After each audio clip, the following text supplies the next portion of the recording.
नमस्कार किसान भाइयों, आज के इस वीडियो में हम बात करने वाले हैं बगीचा की स्थापना करने के लिए किस किस चीज़ का अपने को ध्यान रखना है, किस समय बगीचा लगाना है। आम का बगीचा, नींबू का बगीचा, आंवले का बगीचा और अपने चिक्कू का बगीचा, इन चारों के बारे में अपन आज बात करेंगे। कौन कौन सी इसकी वैरायटियाँ सही रहती हैं, लगाने का कौन सा समय सही रहता है, लगाने से पहले क्या खेत की तैयारी करनी ज़रूरी है, लगाने के बाद हम उसमें कौन सी फसलें उगा सकते हैं, कौन कौन से इसमें कीट लगते हैं, कौन कौन से रोग लगते हैं। इसके अलावा पौधे लगाने के बाद कितने समय के बाद इनकम जनरेट होना शुरू हो जाती है, कितनी इनकम होती है, इन सारी चीज़ों के ऊपर अपन डिटेल में बात करने वाले हैं। सबसे पहले बात करेंगे खेत की तैयारी की। ये जैसे आप जो फार्म हाउस देख रहे हो, ये है लगभग 5 बीघा यानी कि 1 या 1.5 हेक्टेयर का ये ज़मीन है। इसके अंदर इसमें इस किसान भाई ने लगा रखे हैं 200 पौधे नींबू के, 200 पौधे आम के और 200 पौधे चिक्कू के। साइड में कहीं कहीं पे अमरूद और आंवले भी लगा रखे हैं। तो ये इन्होंने क्या सोचा कि जैसे नींबू सक्सेस हो जाएंगे, वैसे तो इन्होंने मिट्टी की जांच करवाई है, पानी की जांच करवाई है, इनकी 100% सक्सेस रेट होगी। लेकिन कभी भी अपने को एक ही फसल के ऊपर, एक ही पौधे के ऊपर, एक ही बगीचे के ऊपर निर्भर नहीं रहना चाहिए।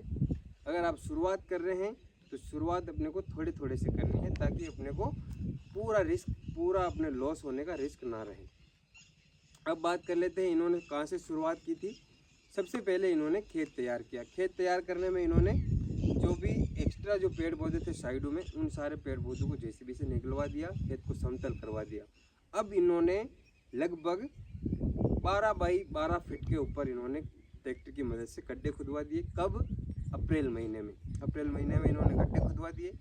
फिर उन गड्ढों के अंदर इन्होंने प्रत्येक गड्ढे के अंदर 1 किलो गोबर की खाद जो कि अच्छी सड़ी गली हुई थी, लगभग 200 ग्राम नीम की खली जो कि एक तरीके से एंटीबायोटिक का काम करती हैं, ज़मीन के अंदर जो भी कीड़े मकोड़े वगैरह जो भी फंगस वगैरह रहते हैं उनसे, तो वो हो गई दूसरी चीज़। तीसरी चीज़ हो गई कार्बेंडाजिम, हल्का सा प्रत्येक गड्ढे के अंदर लगभग 20 ग्राम, ये उन्होंने कार्बेंडाजिम का इस्तेमाल किया।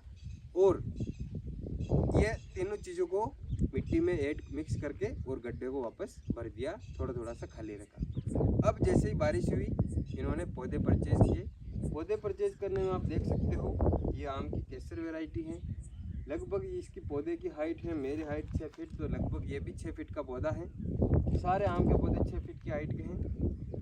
साथ ही इन्होंने खरीदे नींबू की कागजी वैरायटी और चिक्कू की काली पत्ती वैरायटी, कर्नाटका की काली पत्ती वैरायटी, ये इन्होंने तीनों इस्तेमाल की हैं।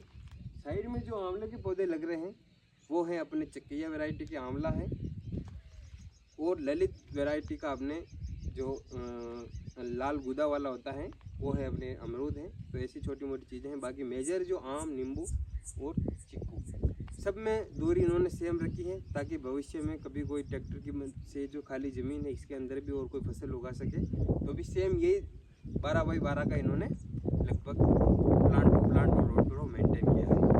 अब जब पौधे लगाए तो इन्होंने दीमक जो कि बहुत ज़्यादा परेशान करती हैं नए बगीचे की स्थापना के समय। पौधे आपने देखे होंगे, पौधे लगाते हैं और लगभग 5-6 महीने बाद पौधे सूखना शुरू हो जाते हैं, 100 में से 50 पौधे सूख जाते हैं। इस समस्या से बचने का एक ही तरीका है कि अपनी जो ज़मीन है क्लोरोपाइरीफॉस लाओ आप, क्लोरोपाइरीफॉस 30 cc वो लेके आना है।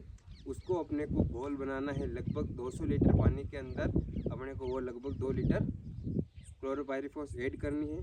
उस 200 लीटर में से एक एक मग्गा आप प्रत्येक गड्ढे में आप पौधा लगाओ, उसी दिन आप डाल दो और सिंचाई करो, ताकि वो क्लोरोपाइरीफॉस घुल के ज़मीन में चले जाए और दीमक का संपूर्ण नाश कर दे, लगने का चांस ही नहीं है। अब बात करेंगे अपन इस जो बगीचा लगाए हैं इसका मेंटेनेंस क्या रहेगा, अपने को क्या किन किन चीज़ों की ध्यान रखना पड़ेगा। तो पहली चीज़ है अपन बात करेंगे चीकू के बारे में।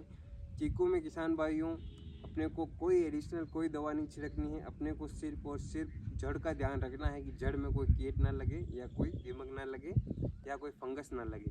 तो अपने को प्रत्येक महीने में एक बार हल्का सा कोई सा भी फंजीसाइड, चाहे मैंकोजेब हो या कार्बेंडाजिम हो, या और एक अपने को क्लोरोपाइरीफॉस, इन 2 चीज़ों का अपने को घोल बनाना है। और चीकू के अंदर महीने में एक बार अपने को इस चीज़ का ध्यान रखना है, खरपतवार नहीं होने देने हैं।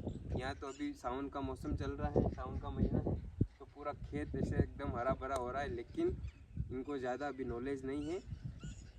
खेत अपने एकदम क्लियर होना चाहिए, क्योंकि खरपतवार जो हैं रोगों और कीटों को शरण देते हैं। आपने देखा होगा जो भी टिड्डे वगैरह अपने पतंगे, सफ़ेद लाट, सफ़ेद मक्खियाँ, मच्छर जो भी रहते हैं अपने जो घास फूस रहती हैं उनमें वो आश्रय लेके छुपे रहते हैं और वहीं से वो अपने फसल के ऊपर भी आके बैठते हैं। तो अपने को खेत एकदम क्लीन रखना है। आप चाहे तो आपको ट्रैक्टर की मदद से इसमें प्लोइंग कर सकते हैं या फिर मशीन से कर सकते हैं। अगर इन चीज़ों को कोई करने वाला नहीं है तो आप खरपतवार नाशी भी छिड़क के एकदम खेत को फ्रेश रखना है अपने को। चिक्कू हो गया आपने। अब बात करेंगे अपन आम की।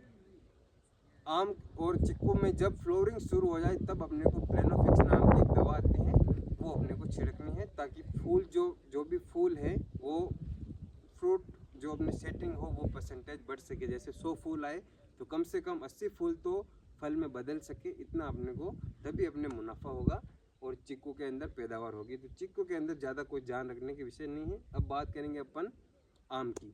आम में भी जड़ का ध्यान रखना है, क्लोरोपाइरिफॉस प्लस फंजीसाइड, दो चीज़ें होगी जड़ की। अगर फ्लोरिंग होना शुरू हो जाए, फ्लोरिंग के समय अपने को फंजीसाइड और एक अपने को इंसेक्टिसाइड, क्योंकि आम के अंदर क्या होता है एक मक्खी लगती है अपनी घरेलू मक्खी, वैसी अपनी एक जंगल में भी मक्खी रहती है। उस मक्खी की वजह से पौधे के अंदर आपने देखा होगा फूलों में गुच्छा बन जाता है। तो उस गुच्छे के लिए अपने को एक इंसेक्टिसाइड एक फंजीसाइड ये अपने को दोनों को छिड़कना पड़ेगा। और अब बात करेंगे अपन नींबू के बारे में। नींबू के अंदर किसान भाइयों वो चीज़ों का ध्यान तो रखना ही है अपने को जड़ में, तो साथ ही प्लेनोफिक्स इसके अंदर बहुत ज़्यादा ज़रूरी है। जब अपने फ्लोरिंग आ रही हो उस समय अपने को एक स्प्रे प्लेनोफिक्स का करना है। उसी के अंदर एक अपने को नींबू की तितली भी रहती है जो मतलब पत्तों को भी खाती है और फ्रूट को भी गिराने के लिए वो जिम्मेदार रहती हैं। तो अपने को एक इंसेक्टिसाइड और एक प्लेनोफिक्स उसका अपने को स्प्रे करना है। साथ ही इसके अंदर एक कार्य किया जाता है नींबू के अंदर कि जब साल में एक बार तो सब लोग करते हैं, अपने को लगभग 2 बार इसकी जड़ों की तुड़ाई करनी रहती है। इसके अंदर क्या रहता है, जैसे कोई एक मेन जड़ है उसके अंदर साइडों में ऐसे जाला बन जाता है, ऐसे अनवांटेड जड़ें रहती है, उनका कोई मतलब नहीं रहता, लेकिन उन जड़ों की वजह से पौधा अपने दबता है, अपने पीछे रह जाता है और पौधों को पूरा पोषण नहीं मिल पाता। तो उन जो अनवांटेड जड़ें रहती हैं उनको जालों को तोड़ना जरूरी रहता है। तो नींबू में आप 1-1 फीट जैसे ये पौधा मान लिया आपने, नींबू का पौधा है, ये पौधा है, तो यहाँ पे अपने को जैसे ये आधा फीट ज़मीन है ये छोड़ देनी है चारों तरफ, और इतनी दूरी से अपने को 1-1 फीट गहरी खुदाई करनी है। जिससे क्या होगा वो जाले टूट जाएंगे। उन जो अपन गड्ढा खोदेंगे मिट्टी निकलेगी, उसके साथ अपने को हर साल वापस थोड़ा सा हल्का सा देसी खाद हो, गोबर का सड़ा हुआ खाद, वो अपन ऐड कर सकते हैं। मैंगोजेब पाउडर मिला सकते हैं, आपके पौधे में कोई समस्या नहीं होगी। एक इनके अंदर सूखी टहनियाँ, उल्टा सूखा रोग होता है। अपन देखते हैं कि ऊपर की ये जो टहनी है माना कि कोई, तो लास्ट सिरे से सूखना प्रारंभ होगी, सूखती सूखती सूखती धीरे धीरे नीचे आएगी, पौधा खत्म हो जाए। ये उल्टा सूखा रोग होता है। ये मतलब उसको जहाँ से वो टहनी सूख रही है उसको आप हर पौधे की कटाई छटाई करो, और उसमें वो जो अपने जो सूखी टहनी हो, बिल्कुल सूखी टहनी अपने को नींबू के पौधे में नहीं रखनी, उसकी कटिंग करते रहना है। नींबू के अंदर कॉपर की कमी हो जाती है, कॉपर की कमी से काफ़ी नुकसान होता है, तो एक अपने को स्प्रे कॉपर का भी करना है। जो अपन प्लेनोफिक्स छिड़के उसके साथ अपने को कॉपर भी छिड़कना है। ये जो मेजर मैंने बातें बताई नींबू, आम और चिक्कू की, इन चीज़ों का अपने को ध्यान रखना है। नींबू में सिंचाई जब अपने को मेन जो इसकी जो रहती हैं किसान भाइयों, अपने को इनकम रहती है गर्मी के अंदर जो फ्रूट आते हैं, गर्मी के अंदर जो फ्रूट आते हैं वो अपने इसका इनकम का मेन साधन रहते हैं। तो अपने को ये ध्यान रखना है नींबू में जब फूल आते हैं गर्मी के अंदर इसका मेन उत्पादन अपने को फ़ायदा देता है कि अच्छी रेट में जाते हैं। तो उस समय गर्मी से पहले जो फ्लोरिंग आती है उस समय अपने को सिंचाई नहीं देनी। सिंचाई देने से क्या होता है, पौधा कुल्लू को घेरा देता है, और जैसे ही अपन पानी रोकते हैं तो पौधे को यूँ लगेगा कि अब यार पानी नहीं मिल रहा है। तो वो क्या करेगा कि अपनी जनरेशन बढ़ाने की उसके अंदर साइकोलॉजी रहती है, हर जो भी जीव रहता है उसके अंदर अपनी जनरेशन बढ़ाने की शायद वो अपना बीज तैयार करता है। तो जैसे उसको लगेगा कि अब मैं सूखने वाला हूँ तो वो क्या करेगा, फ्लोवर आएंगे उसके, और फ्लोवर ज़्यादा से ज़्यादा ठहरेंगे। और अगर अपन पानी दे देंगे तो वो फ्लोवर गिरा देगा, तो अपने को उस समय पानी नहीं देना है। इन चीज़ों का ध्यान रखना है। और कोई समस्या हो तो आप कमेंट सेक्शन में जाएं और कमेंट करें। और इस चैनल को अधिक से अधिक जो हॉर्टिकल्चर की खेती कर रहे हैं, उद्यान लगा रखा है, उनके साथ शेयर करें। धन्यवाद।